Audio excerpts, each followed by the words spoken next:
The grass holds still at first, even when the wind moves through it. What catches the eye is the stillness underneath, a shape that should have shifted long ago. The lioness lies on her side, ribs lifting faintly, each breath delayed as if pulled with effort from the air. Her body carries the heavy curve of pregnancy, the weight settled low, pressing her deep into the earth. Nothing in her posture suggests rest. It suggests something closer to endurance. The rangers notice her because everything around her continues as it should. Insects rise and land. Distant birds break the quiet with short calls. Somewhere farther off, other lions move, unseen but present. The contrast only sharpens the wrongness. A lioness close to giving birth would normally seek seclusion, but she would not lie exposed like this, nor let flies gather so thickly along her flank.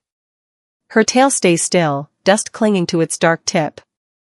They approach slowly, not just from caution, but from habit. Years in the field teach restraint before urgency. Binoculars rise first, then lower again. One ranger watches the lioness's chest, counting the long pauses between breaths. Another notes the tension in her hind legs, the slight tremor moving through her abdomen before fading. There is no thrashing, no attempt to rise, only a quiet persistence, as if her body has chosen the smallest movements it can survive on. A decision begins forming without words.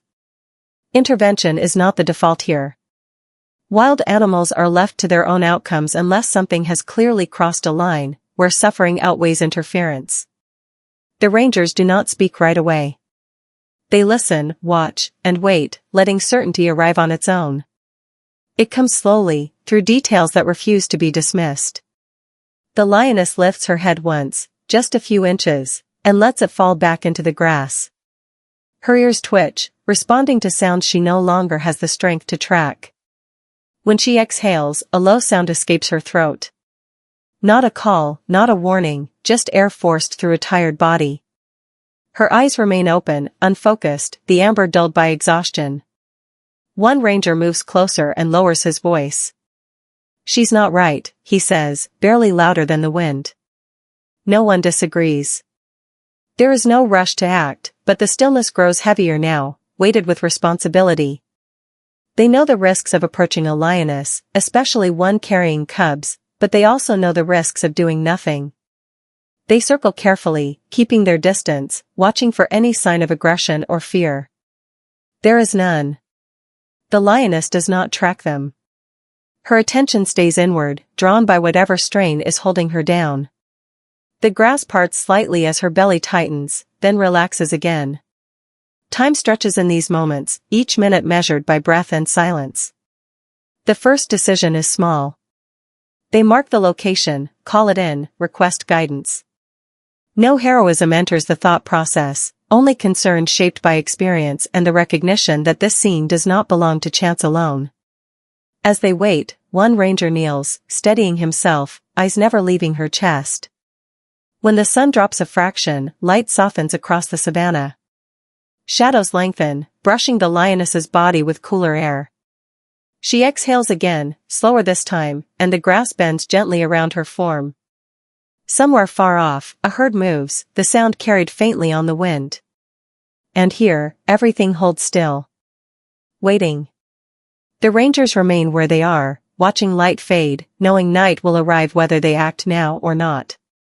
The heat presses down more firmly now, no longer distant, but a weight that settles into muscle and bone. The lioness stirs as the air thickens, her body answering something urgent and unwelcome. She draws her legs beneath her, paws digging into the dry soil, and for a moment it seems she might stand. Her shoulders lift, tremble, then falter. Dust rises around her chest as she sinks back, breath breaking into short, uneven pulls. A contraction moves through her abdomen, visible beneath the skin, a slow tightening arriving too soon. Her tail flicks once, not in irritation, but reflex, and her ears flatten briefly against her head. The effort costs her. She lies still afterward, sides heaving, eyes closing for a few seconds longer than before. The flies return almost immediately, settling along her muzzle and belly, undisturbed. From a distance, the rangers adjust their position. Vehicles stay back, engines off. This part cannot be rushed or crowded. One man steps away from the others and begins forward on foot. Alone by design, he moves at a measured pace, boots lifting and setting down with care, angling slightly so his approach does not cut directly toward her face. Every step is calculated not to assert presence, but to minimize it. The risk is not theoretical. The pride could return at any moment, drawn by sound or scent. Cubs, once born, would sharpen that danger further. The man knows this, but he also knows the lioness's condition is slipping beyond observation alone. Heat shimmers blur the air between them, and sweat traces a slow path down his back as he closes the distance. The lioness tries to rise again. Her front legs straighten this time, joints locked stiffly, as she shifts her weight forward. For a breath, she holds herself upright, head low, spine curved. Another contraction tightens through her, stronger now, and her hindquarters buckle. She drops back into the grass with a dull thud. A soft sound forced from her throat as air leaves her lungs. The man stops immediately. He does not advance while she struggles. He waits, hands loose at his sides, posture open and still. The waiting matters. It tells her nothing new is pressing in. When she settles again, when her breathing slows enough to count, he takes one more step. Closer now, details sharpen. The lioness's coat is dull with dust. The fur along her belly darkened with sweat. Her breathing carries a faint rasp, the rhythm uneven. Her eyes track movement weakly, not fixing on him, but aware. Another contraction comes, shorter this time, but sharper. Her claws extend briefly into the soil, gripping, then release. It's okay, the man says quietly, the words barely carried beyond his own chest. The sound is not meant to comfort in any human sense, only to signal steadiness. The lioness's ears flick toward him, then relax again. He lowers himself slowly, keeping distance, bringing his body closer to the ground. The posture reduces threat. Allows time. Behind him, the savanna stretches wide and exposed. No cover from heat or attention. The wind shifts, carrying the faint scent of other lions from far off, enough to remind, but not yet warn. Another effort passes through her body, longer than the last. She exhales through it, a deep, strained breath that empties her chest. When it ends, she does not try to rise again. Instead, her head lowers fully into the grass, eyes half-lidded, conserving what strength remains. The man stays where he is, balanced between nearness and restraint, listening to her breathing and the low movement of grass around them. Dust drifts and settles again, and somewhere beyond sight, the land continues its quiet motion, unaware of how narrow the margin has become. The sound arrives first as vibration rather than noise. A low movement carried through the ground before it reaches the air. It rolls across the plain in uneven pulses, distant but unmistakable. The lioness hears it immediately. Her head lifts from the grass, neck muscles tightening as her ears turn toward the horizon. The effort is deliberate, careful, as though she is weighing the cost of every motion. Another contraction passes through her body, weaker than the ones before, but no less draining. Her breathing stutters, then steadies again, shallow and controlled. She does not rise. She does not retreat. Instead, she stays where she is, eyes fixed in the direction of the sound, reading distance and intent from something only she can fully measure. The man hears it too. He does not look back. He does not move away. His body stills further, becoming part of the quiet rather than a disruption of it. The risk sharpens now. A nearby pride changes everything. Yet leaving abruptly would carry its own danger, sudden movement far more likely to provoke than patience. He adjusts his position by inches, slow enough that the motion barely disturbs the grass. The work he does is minimal, careful touches meant to ease strain rather than solve it. He watches the lioness's breathing, timing his movements between contractions, withdrawing his hands when her muscles tense. There is no attempt to control her, only to reduce what little pressure he can. The roars come again, closer this time, layered now with the low contact calls of multiple lions. The sound spreads wide, bouncing across the open land. The lioness's tail flicks once, then stills. Her gaze shifts briefly to the man, not sharply, not in warning, but in assessment. Her eyes are clear in that moment, alert despite exhaustion. She could strike if she chose to. Even weakened, the power remains. The distance between them is small enough that instinct alone would be enough. Instead, she watches. Her breathing slows further. Each inhale drawn with effort. Each exhale released through parted jaws. A soft sound leaves her chest, not directed outward, simply the body working through pain. The man remains quiet. He lowers his head slightly, keeping his eyes averted from her face, offering no challenge. Easy, he murmurs once, barely audible. The word dissolves into the heat before it travels far. The lioness does not respond in any visible way. She does not relax, but she does not tense either. The pause stretches, fragile and precise, held together by restraint on both sides. Around them, the grass shifts with the wind, brushing against her flank, stirring dust into the air. Flies lift and settle again, undisturbed. Another contraction moves through her, stronger than the last. Her body tightens, abdomen drawing inward as her paws press into the soil. She exhales sharply, then slowly, the sound thinning as the effort passes. When it ends, she does not lift her head right away. She rests back into the grass, eyes still open, watching from beneath lowered lids. The roars fade slightly, not gone, but repositioned, drifting laterally across the plain. The pride is moving, not closing yet. The lioness tracks the sound without lifting her head, ears adjusting with subtle precision. The man senses the shift and allows his shoulders to ease by a fraction. In this narrow space, something settles between them. It is not comfort, not familiarity. It is an agreement shaped by necessity. Neither will force the moment beyond what it can hold. The lioness allows his presence without acceptance. He accepts her limits without expectation. The heat continues to press down, the air thick and unmoving. Time slows to the rhythm of her breathing and the distant calls that rise and fall beyond sight. Between those sounds, in the quiet she permits, the fragile balance holds, and the land waits to see what will follow. The first shapes appear through the grass as movement rather than form. Tall backs cutting shallow lines against the horizon. Then heads rise. Manes catching the light.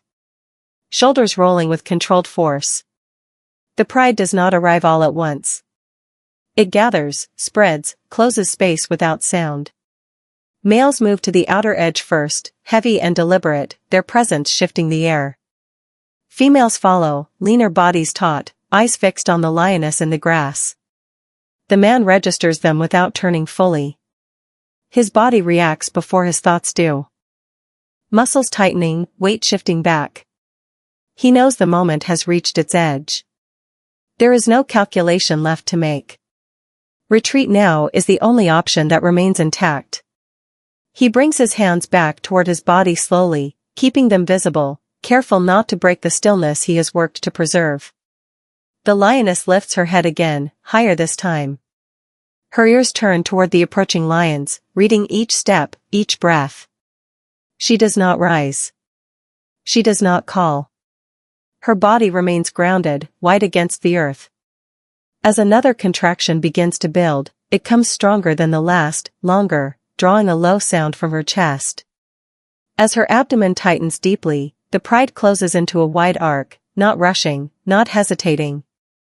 Their attention is sharp, but it is not fixed on the man alone. It shifts constantly between him, the lioness, and the ground beneath her. The females hold back slightly, tension visible in the line of their spines. One male steps forward a pace, head low, eyes steady. The man takes a slow step backward. He does not run. He does not turn his back. Every movement is deliberate, meant to signal withdrawal rather than fear. He expects the moment to break now, expects sound or motion to explode outward. It does not. The lioness exhales hard as the contraction crests, her body bearing down, muscles working with focused strain. Her tail lifts slightly, then stills. Another breath follows, deeper, steadier.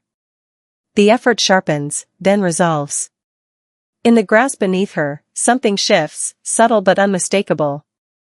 A small body emerges, dark and wet against the dust, slipping free with a soft sound that is almost lost beneath her breathing.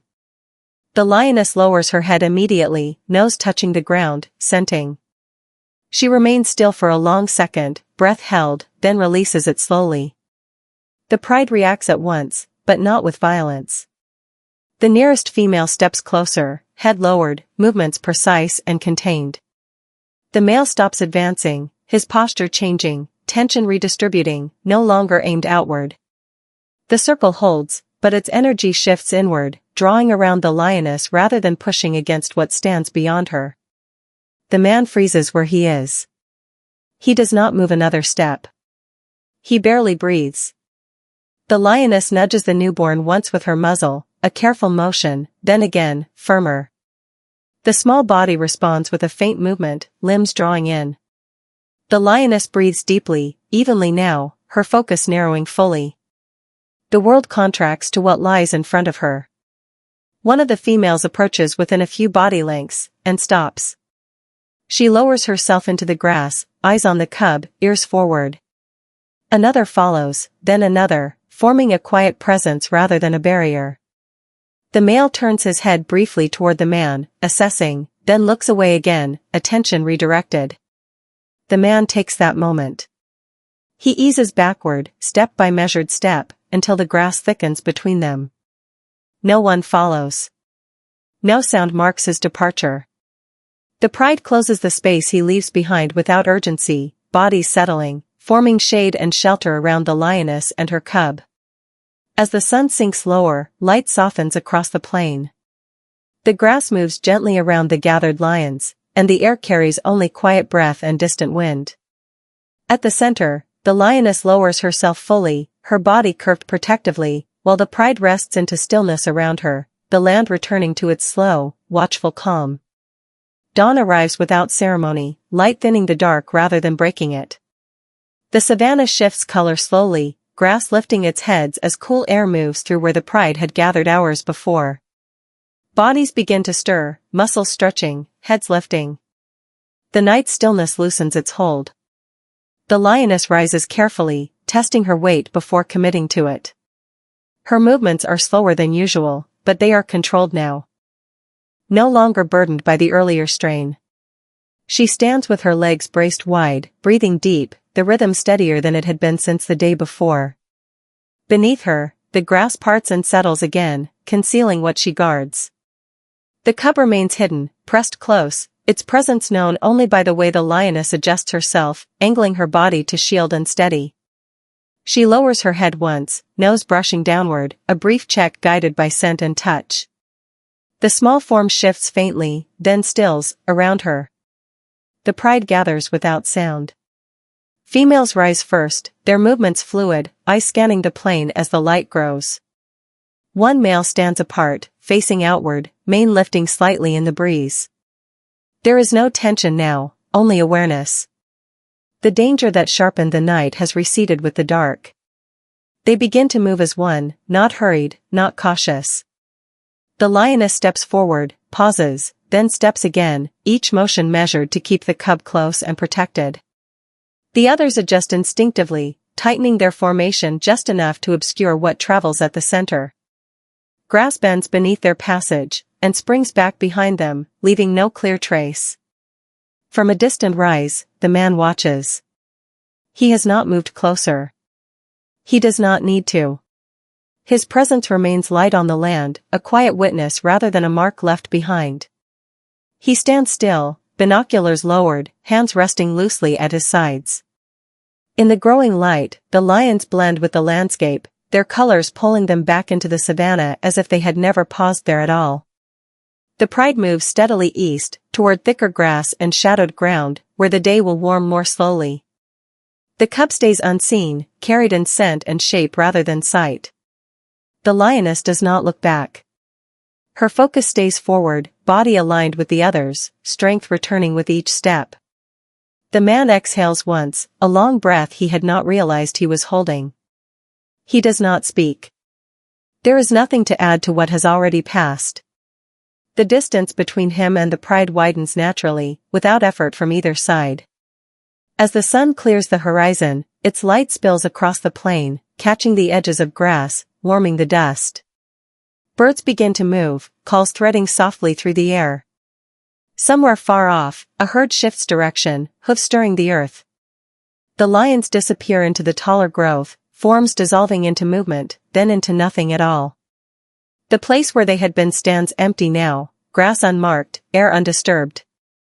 The savanna closes around the moment without acknowledgement, holding it briefly before letting it fade. Only the wind remains, moving through the grass, carrying with it the quiet knowledge that life has passed through here, and gone on, as it always has.